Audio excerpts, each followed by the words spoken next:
asalaamaaleykum wa rahmatullahi wa barakaatuh beneen yoon mbokk yi maa ngi leen di ziyaara di leen ñaanal jàmm ak tawfeex di ko sàkku ci yéen tey ma indil leen benn aaya bu am solo xaatim boo xam ne xaatim bu am solo la bu barkel lool boo xam ne man mii dama koy jëfandikoo mu am solo lool man yi dinaa leen ko laay biire incha allah yeneen ngeen mën koo jëfandikoo xool xaatim bi barke gi mu am ak ijaaba bi incha allahu taala muy xaatim bu màgg boo xam ne képp ku xam ne dafa bëgg ubbeeku ci wàllu alal wala jigéen gu bëgg borom kër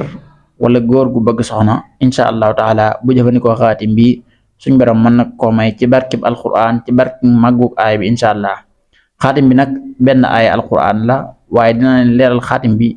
niñ ko liggéey incha allahu taala mu nekk liggéey bu am solo boo xam ni képp ko xam dara ci asaar dana xam ne xaatim bi xaatim bu am solo su ko jëfandikoo rek suñ borom dana ko defal tawfeex incha allah kon naa ngi sàkku ci yéen ngeen yaatal ko envoyé ko képp koo xam ni yéene ngeen ko jàmm da ngeen xam ni mën na ko defal boppam wala sax ngeen mën ko defal bu ko yittewoo ngeen defal ko incha allah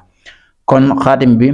mooy inna labraara la fi naimin inna labraara la fi naimin mbokk yi dafay aaya boo xam ni aaya bu barkeel la waaye nag na xaatim bi ñëwee tax mu gën a barke incha allah da ngay jël inna labraara la fi naimin xadad nafsi yi mooy 766 soo ko darboo ci mujjibu turu yàlla boo xam ne dafa bokk ci asmaul husna yi nekk turu yàlla bu sell jàpp 55 kon ci gàttal boo ko darboo ci 55 yaa ngi am 42680 42680 yooyu nag moom lañ daggee xawaati mu murabba bi ngeen seen nga xam ne dafa am kasra incha allah ba demee ci baytu kasra ba dafa am kasra incha allah xaatim bi moo nekk nii képp koo xam ne bind na fatiha dal di bind xaatim bi sangoo ko ci yooyu ma wax bu dee ku nekkoon ci jafe-jafe bu ko sangoo suñu borom dina ko génn ci jafe-jafe dina ko may ubbeeku bu dee ku ne ci xalxat yàlla dina ko ci génne bu dee ko bëgg borom kër wala mu bëgg soxna incha allahu taala bu jëfandikoo xaatim bi dana gis tawfiix bu màgg a màgg xaatim bi daal mooy bokk na ci xaatim yi gën a barkel waaw ci man mii may jëfandikoo moo tax tey ma doon xool yàlla xam ne dama doon xool tey ba gis ko mbokk ci yi may jëfandikoo ma ne lii kat dinaa ci def waxtaan laay biir ko mbokk yi nga xam ni doyloo nañ sama xam-xam tey lépp loo xam ne dama leen koy jox day nekk loo xam ni man dina ma doy ba ma àttan koo jëfandikoo incha allah tey lii daa bokk ci li may jëfandikoo mu nekk lu am njariñ loo xam ne képp ko jëfandikoo da nga xam ne lii lu am njariñ la boo koy sangoo nag da nga koy boole ak parfum misk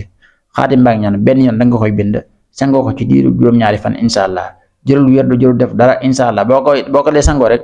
da ngay dal seen ubbeeku gu màgg tey nit ñi dañ lay sopp dañ lay jublu ngay gis ne maanaam li ñuy wax hayba ak wegal boo ko dee sangoo xaatim bi da nga koy amaale hayba gi nag du nekk ragal mais nit ñi dañ lay wekk seeni xol jublu la kon lii lu am njariñ la loo xam ne maa ngi koy laay biir ala kulli haalin di leen ñaanal jàmm ak tawfeex waaye di ko sàkku ci yéen di ñaan nag képp koo xam ne gën la jotaay mu awan su ko defee lu ñu dugal ci xam-xam rek mën koo jot jërë ngeen jëf wassalaamu aleykum wa rahmatullahi wa barakaatuh